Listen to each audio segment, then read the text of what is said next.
O silêncio de Deus é sempre um aviso. Quando Ele fala, mesmo em juízo, há graça. Mas quando o juízo é declarado de forma plena, quando a advertência se transforma em sentença, o tempo da misericórdia se esgota. E é isso que vemos em Ezequiel capítulo 7, a proclamação definitiva de que chegou o fim. Não o fim de todas as coisas, mas o fim da paciência divina diante da obstinação do povo. O Senhor anuncia que chegou o tempo em que a medida da iniquidade se completou. O cálice transbordou. O juízo não está mais por vir. Ele começou. A voz que se levanta não é apenas a de um profeta com palavras duras. É a voz do próprio Deus ecoando através de Ezequiel com absoluta autoridade. Veio mais a mim a palavra do Senhor dizendo: também tu, ó filho do homem, assim diz o Senhor Deus à terra de Israel: vem o fim. O fim vem sobre os 4 cantos da terra. É um anúncio sem suavidade, sem rodeios. O tempo de esperar passou. O fim chegou. A paciência divina, longa e compassiva, agora dá lugar à justiça que não pode mais ser adiada. O juízo declarado aqui é total. O texto menciona os 4 cantos da terra, não como geografia literal, mas como um símbolo de abrangência absoluta. Não há esconderijo, não há abrigo político, não há aliança externa que salve. A nação que tantas vezes desprezou os profetas, que endureceu o coração diante das advertências, agora se vê diante da realização daquilo que tantas vezes ignorou.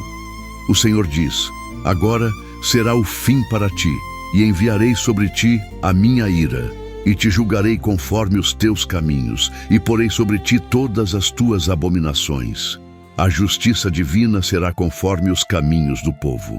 Aqui há um princípio espiritual eterno. Deus não pune com injustiça. Ele retribui conforme a escolha dos homens. A colheita será proporcional à semeadura.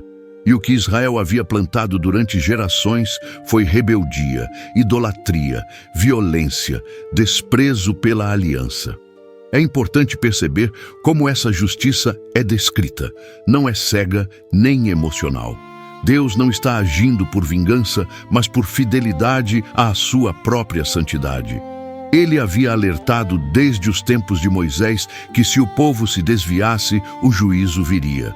Oséias capítulo 4, Isaías capítulo 1, Jeremias capítulo 2. Todos anunciaram. Agora, em Ezequiel capítulo 7, não há mais espaço para promessas condicionais. Há apenas a execução da palavra. A sentença não é nova. A diferença é que agora ela será aplicada. A repetição da expressão "o fim" vem ao longo do capítulo, mostra a urgência e a inevitabilidade da situação. Deus está dizendo: não é mais algo distante, é agora. E o que era esse fim? Era o colapso de uma nação que confiou em seus próprios caminhos. Era a queda de uma sociedade que trocou o Deus vivo por ídolos mortos. Era o término da falsa sensação de segurança.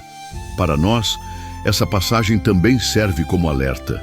Vivemos tempos onde muitos se acomodam na religiosidade, mas com corações distantes do Senhor.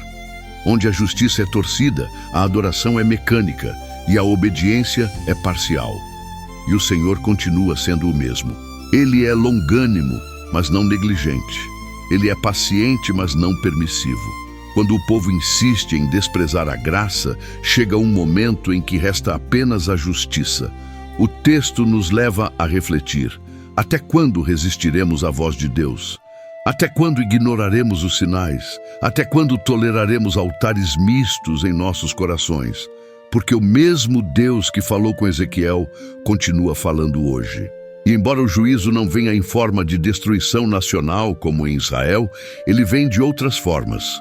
Famílias desfeitas, ministérios que ruíram, consciências cauterizadas, corações vazios. O capítulo 7 não é uma ameaça, é um espelho. Ele nos mostra o que acontece com um povo que se afasta definitivamente do seu Criador. e ao mesmo tempo ele nos chama ao arrependimento. Porque enquanto há fôlego, há tempo. Enquanto há voz profética, há chance de mudança. A justiça está próxima sim, mas a graça ainda está ao alcance dos que se dobram diante do Senhor. A palavra do Senhor prossegue com um peso crescente sobre os ouvidos e o coração de quem a ouve. Eis que vem o fim. Despertou contra ti. Eis que vem. Como uma trombeta soando em meio à madrugada, Deus chama a atenção do seu povo. Não é um sussurro, é um brado. A profecia ecoa com intensidade, porque o tempo da paciência se esgotou. O dia amanhece com juízo, e quem ouviu Ezequiel naquele tempo já não podia alegar ignorância.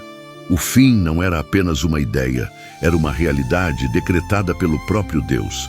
E mais uma vez, Deus deixa claro o motivo de seu agir. E te julgarei segundo os teus caminhos, e porei sobre ti todas as tuas abominações. O juízo não é arbitrário, é resultado.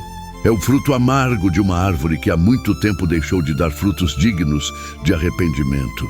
A justiça do Senhor não falha, ela apenas espera o tempo certo, e esse tempo havia chegado. E os meus olhos não te pouparão, nem terei piedade. Essas palavras, vindas do Deus que tanto ama, soam duras, mas são verdadeiras. Elas revelam o aspecto, muitas vezes ignorado, do caráter divino. Ele é amor, sim, mas também é justiça. E a justiça exige reparação. Exige que o erro seja tratado. O povo havia zombado dos profetas, ignorado a aliança, rido dos mandamentos. Agora, diante do fim, não há mais como escapar. Deus revela que não haverá lugar seguro. Eis que o mal, somente o mal vem. A repetição intensifica o peso da mensagem. É como se o Senhor estivesse dizendo: não haverá alívio, não haverá consolo fora da minha presença. O que vem é mal, porque vocês escolheram caminhos maus. O juízo, portanto, não é uma surpresa, é uma colheita.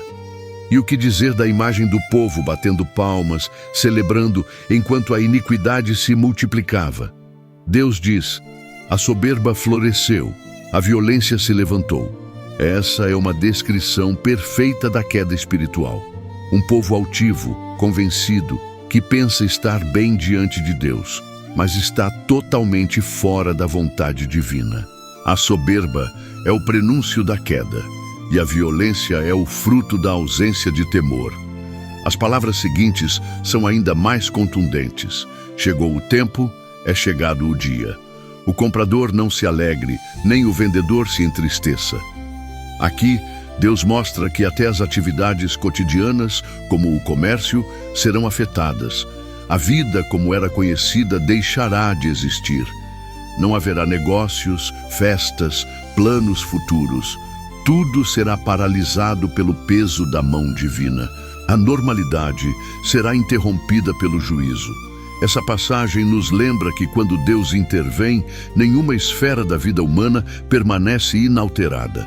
As cidades caem, os mercados param, os campos silenciam. Porque quando Deus se levanta, toda a altivez humana se curva, todo orgulho é abatido, toda independência é confrontada. E isso não é apenas destruição, é misericórdia. É como um médico que, ao ver um câncer avançado, decide agir com firmeza para salvar o que ainda pode ser salvo. O Senhor continua: não voltarão os seus bens à sua posse, por causa da visão da sua iniquidade. Tudo aquilo que haviam acumulado, riquezas, terras, posses, seria perdido. Não haveria recuperação. O fim era total. E essa verdade deve nos confrontar hoje. O que temos acumulado? O que tem ocupado nosso tempo, nossa energia, nosso coração? Estamos edificando sobre areia ou sobre a rocha? É interessante notar que o Senhor não apenas anuncia o fim, mas descreve a reação do povo. Medo, colapso, silêncio. O povo ficaria como estátuas diante da realidade que antes ignoravam. Estão prestes a derramar o seu sangue e os seus bens serão tomados. Tudo o que parecia sólido ruirá. Tudo o que era visto como estabilidade se desmanchará. Mas ainda assim, em meio a toda essa severidade, a mensagem de Ezequiel é um convite à reflexão, porque mesmo diante da sentença ainda há algo a fazer.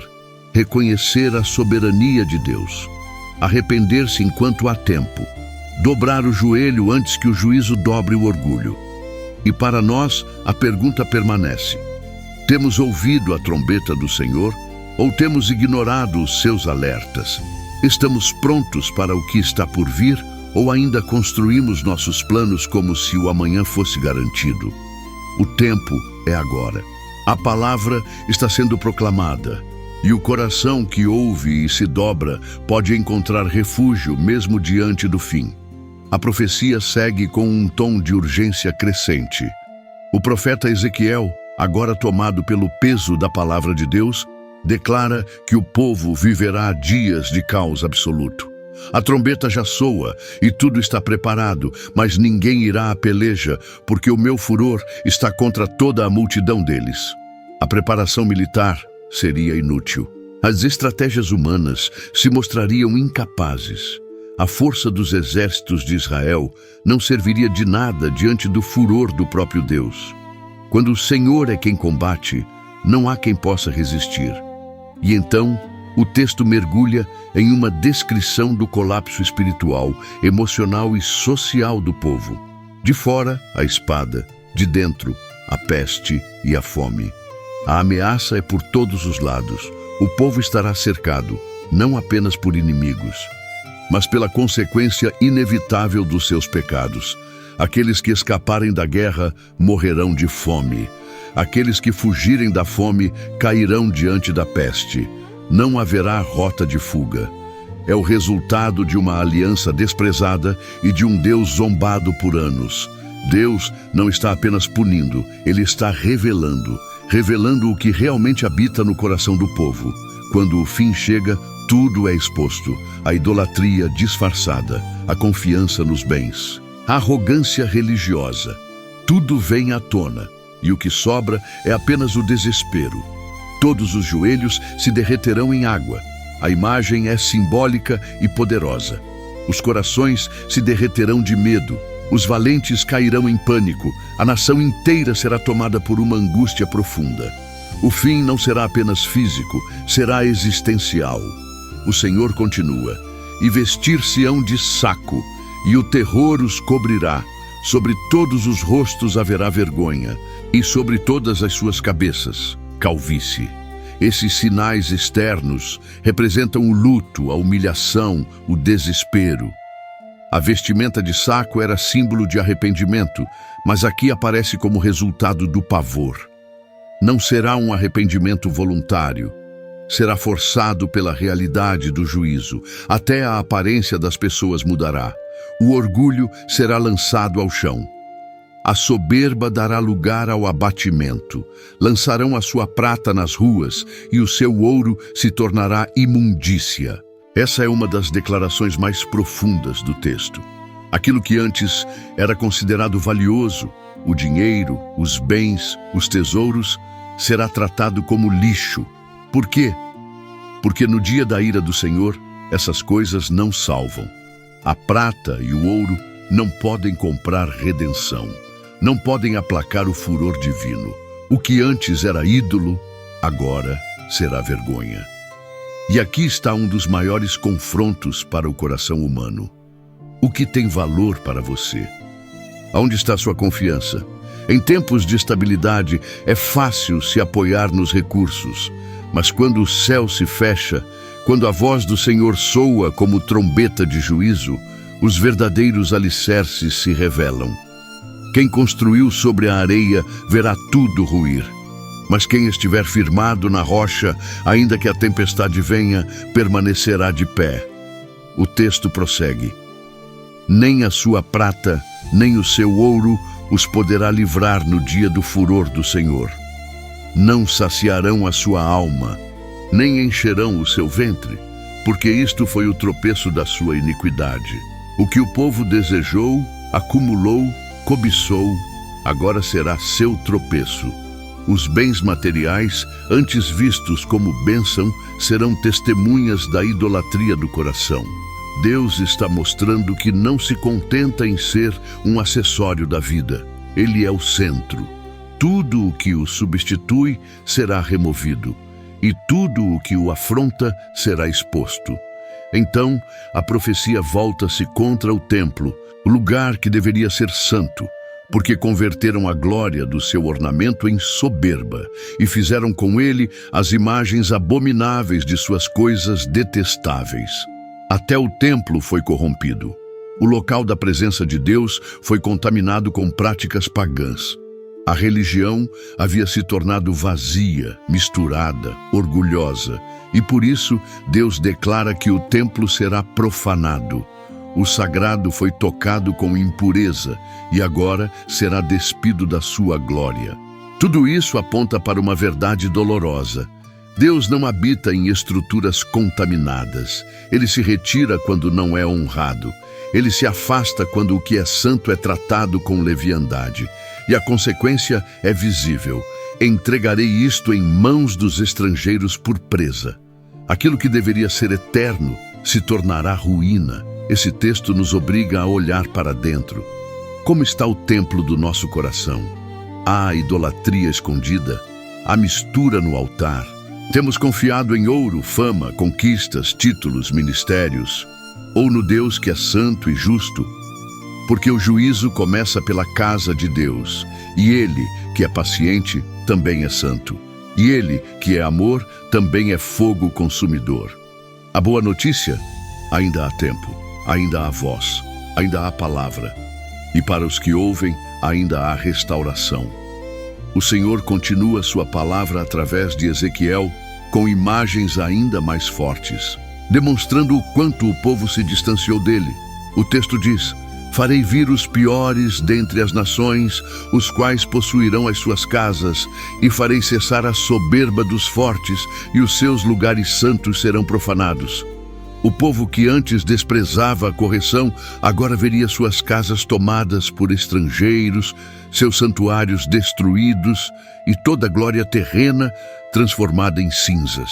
Deus está dizendo: vocês preferiram confiar nas alianças com as nações pagãs do que em mim, pois serão elas que virão contra vocês. Aquelas mesmas alianças que pareciam proteção se tornariam instrumentos de juízo. O orgulho de Israel seria esmagado não por inimigos comuns, mas pelos piores dentre as nações. Isso mostra que, quando o Senhor disciplina, Ele não poupa nada que esteja contaminado. A soberba dos fortes cairia, a segurança dos templos cairia, e a única coisa que restaria seria o reconhecimento de que eu sou o Senhor. As palavras que seguem são assustadoras, mas extremamente significativas. Vem a destruição, e buscarão a paz, mas não haverá.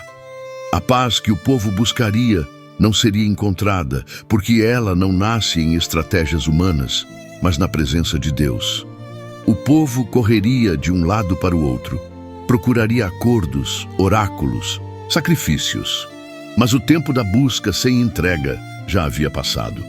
Paz sem arrependimento é ilusão. Alívio sem mudança é engano. Deus não compactua com esse tipo de tentativa. Miséria virá sobre miséria e haverá rumor sobre rumor. É um colapso total. Nada permanece firme. Tudo o que antes sustentava o povo, estrutura, economia, prestígio, governo, sacerdócio, cairá um a um.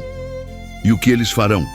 Buscarão uma visão do profeta, mas a lei perecerá do sacerdote e o conselho dos anciãos.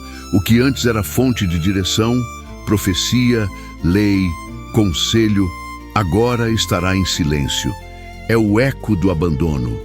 Quando Deus para de falar, é porque a rejeição foi definitiva.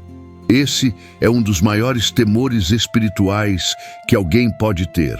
Viver um tempo onde o céu está em silêncio, onde não há mais resposta, onde não se ouve mais a voz do Espírito.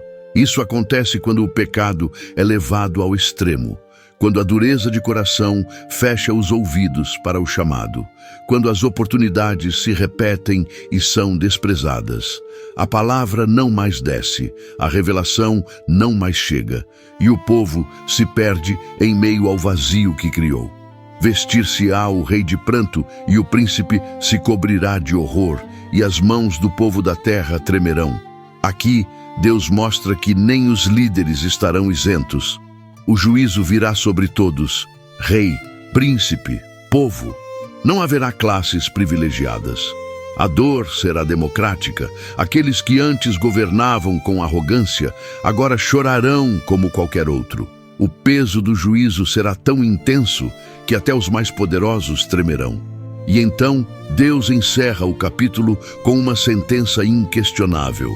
Segundo o seu caminho os tratarei, e com os seus juízos os julgarei. E saberão que eu sou o Senhor. Ele não julga aleatoriamente. Ele trata conforme os caminhos. Julga conforme as escolhas. E tudo isso com um propósito final. Que o conheçam, que entendam quem ele é, que o seu nome seja temido, que a sua santidade seja reconhecida. Essa frase, saberão que eu sou o Senhor, ecoa como refrão em Ezequiel. Porque o povo havia esquecido quem era o seu Deus, havia trocado a glória por imagens, havia invertido a fé em tradição religiosa. E Deus, mesmo em meio ao juízo, ainda deseja ser conhecido. Esse é o desejo do coração do Pai, ser reconhecido, reverenciado, honrado. E se isso não vem pelo amor, virá pela justiça. Hoje, essa palavra continua viva. Há muitos que vivem cercados por ídolos, hábitos, distrações.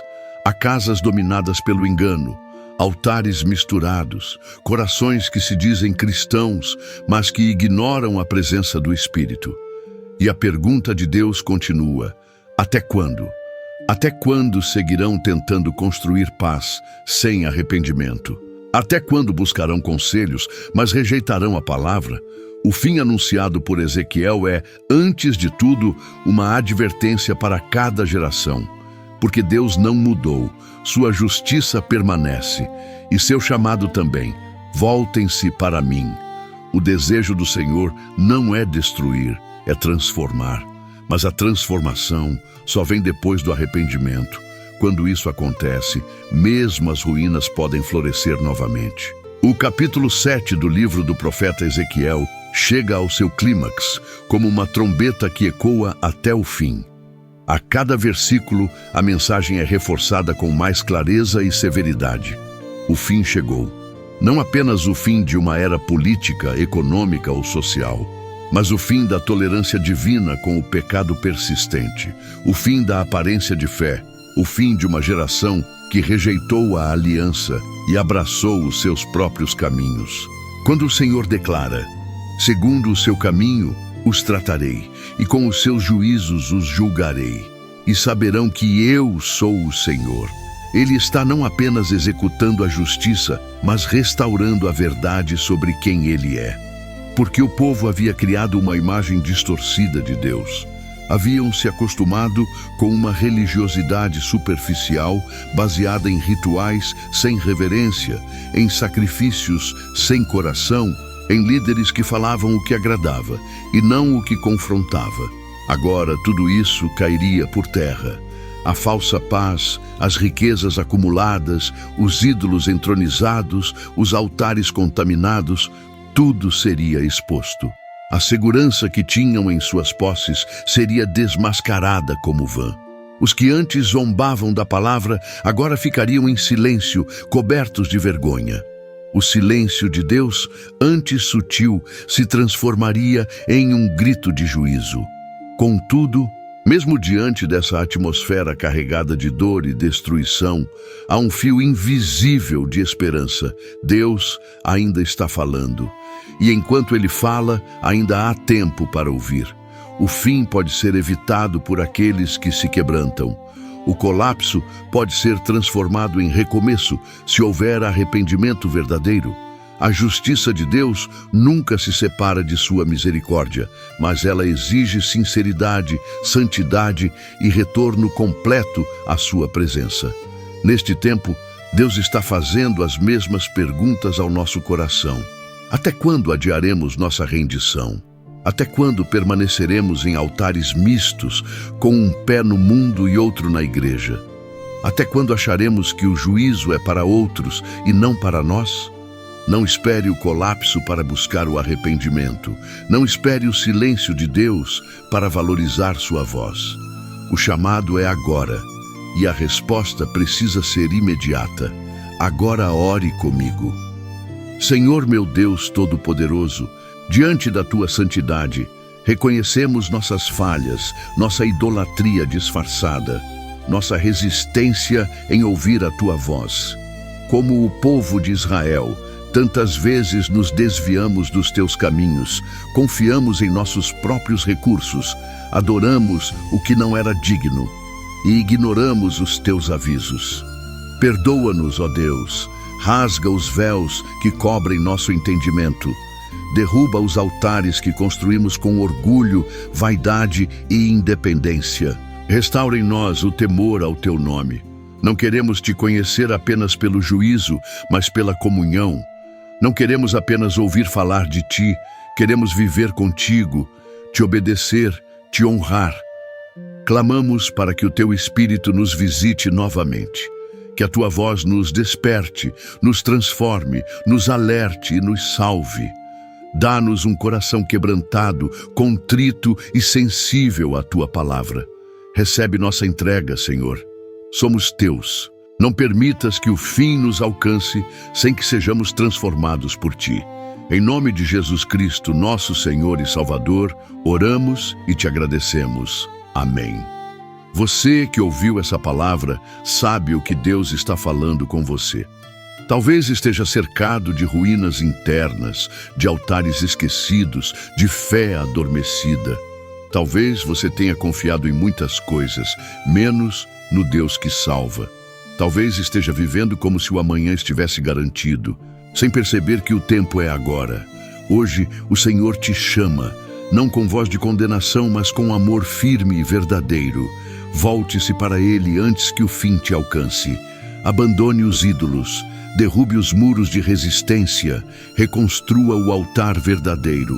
Jesus ainda está de braços abertos. Diga agora com sinceridade: Senhor, eu me rendo, perdoa os meus pecados, restaura minha vida, ensina-me a Te amar de verdade. Ele ouvirá, Ele responderá, Ele te fará novo.